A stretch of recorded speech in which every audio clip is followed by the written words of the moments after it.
zusammen. Heute möchte ich euch einen Gegenstand zeigen, den ich für euch, treue Abonnenten meines Kanals, gekauft habe.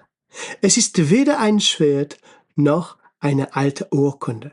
Es ist eine kleine Münze, eine sehr, sehr kleine Münze.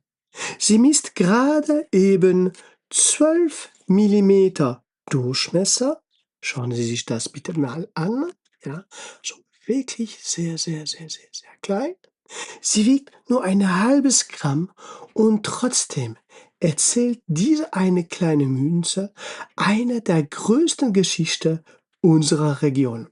Diese Münze wurde von mehr als 700 Jahren geprägt. Zur Zeit von Herzog Johann I. von Brabant und Limburg.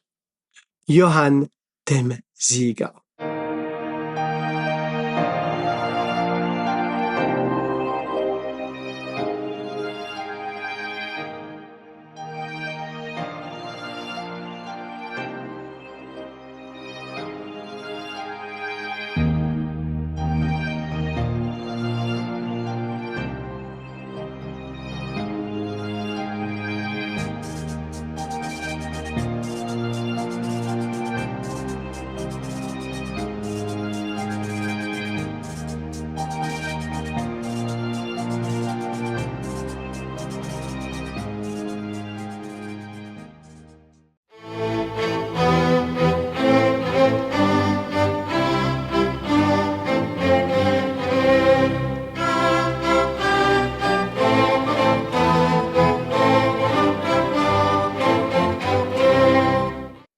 Schauen wir uns einmal genau diese Münze an.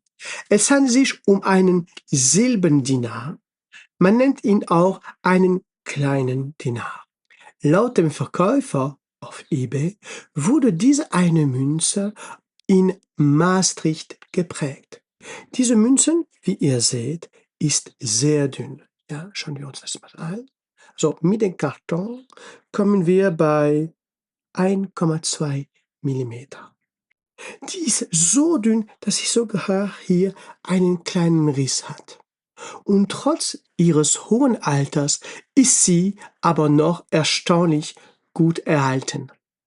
Auf der Vorderseite sehen wir das stilisierte Porträt des Herzog Johann I. von Brabant und Limburg. Er trägt eine mit Rosen geschmückte Krone.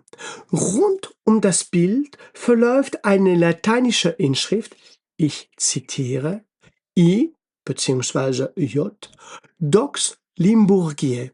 Das bedeutet Johann Herzog von Limburg. Auf der Rückseite sehen wir ein großes Kreuz. Rund um dieses Kreuz steht eine weitere Inschrift, diesmal I bzw. J, Dux Brabantiae, Johann Herzog von Brabant. Und genau das macht diese eine Münzen so spannend. Johann bezeichnet sich gleichzeitig als Herzog von Brabant und Herzog von Limburg. Das war jedoch erst nach 1288 möglich, nach einer entscheidenden Schlacht, der Schlacht von Worringen. Wir können deshalb mit großer Wahrscheinlichkeit davon ausgehen, dass diese eine Münzen zwischen 1288 und 1294 geprägt wurde in den letzten Jahren seines Lebens.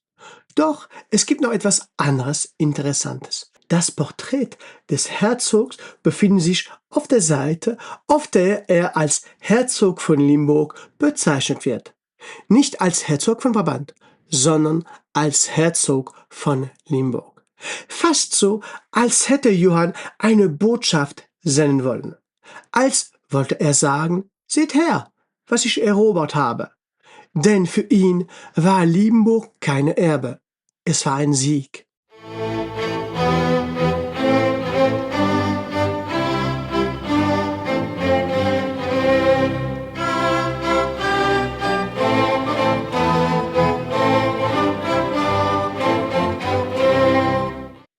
Aber Wer war dieser Johann I. eigentlich? Warum wurde er zu einem der bekanntesten Herrscher des Mittelalters in unserer Region? Um das zu verstehen, müssen wir einige Jahrzehnte zurückgehen. Johann wird um das Jahr 1253 in Löwen geboren. Nichts deutet darauf hin, dass er einmal Herzog werden würde. Er ist der zweite Sohn von Herzog Heinrich III. Eigentlich sollte sein älterer Bruder Heinrich IV. Die Herrschaft übernehmen. Doch dieser ist kränklich und nicht in der Lage zu regieren. Die Situation wird schnell kompliziert. Die wichtigste Person in dieser Geschichte ist deshalb ihre Mutter Alaides von Burgund.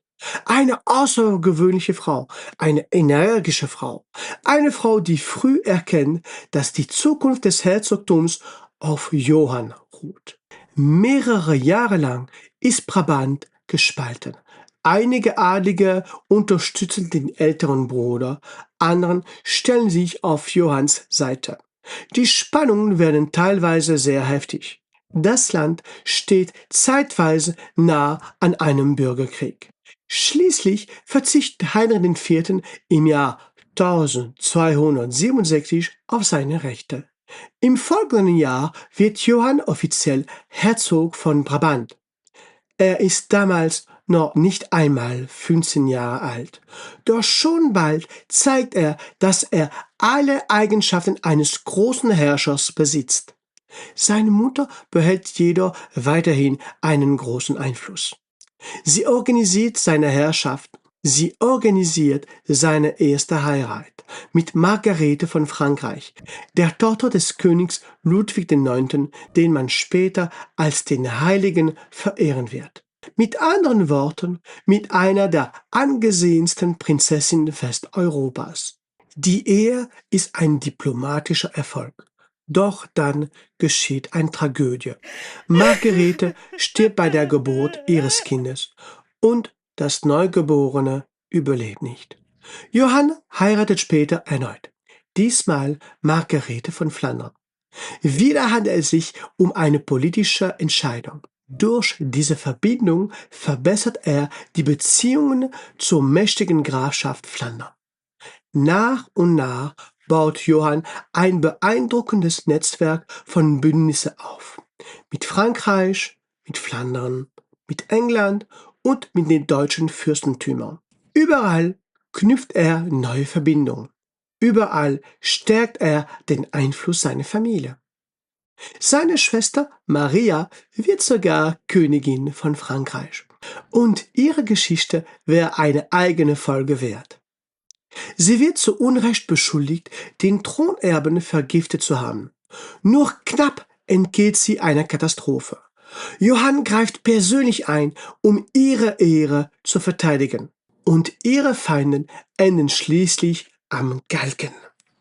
Doch trotz all dieser Erfolge verfolgt Johann ein noch größeres Ziel, das Herzogtum Limburg. Damals war Limburg ein Schlüsselgebiet in unserer Region. Es kontrollierte wichtige Handelswege. Es öffnete den Weg nach Köln und zum Rhein. Alle großen Fürsten hatten ein Auge auf dieses Land geworfen. Im Jahr 1283 stirbt Herzogin Irmgard von Limburg ohne Erben. Sofort melden sich mehrere Fürsten ihre Ansprüche an. Johann gehört zu ihnen. Und er ist bereit, für Limburg zu kämpfen. 5 Jahre lang wird Krieg geführt. Burgen werden belagert, Dörfer werden zerstört, Heere ziehen durch die Region. Dann kommt das Jahr 1288. Das Jahr, das die Geschichte Limburgs verändert wird. Das Jahr von Worringen. Doch das ist eine andere Geschichte. Und genau diese Geschichte werde ich euch in den nächsten Folgen erzählen. Bis bald und danke sehr. Eine Fortsetzung dieser Episode folgt sehr bald. Wenn Ihnen meine Arbeit gefallen hat oder wenn Sie sie nützlich und gut gemacht finden, denken Sie daran, sich an Doc von Limburg zu abonnieren, dem Kanal treu zu bleiben, anderen davon zu erzählen und die Videos zu teilen. Viele weitere Videos und Serien kommen sehr bald.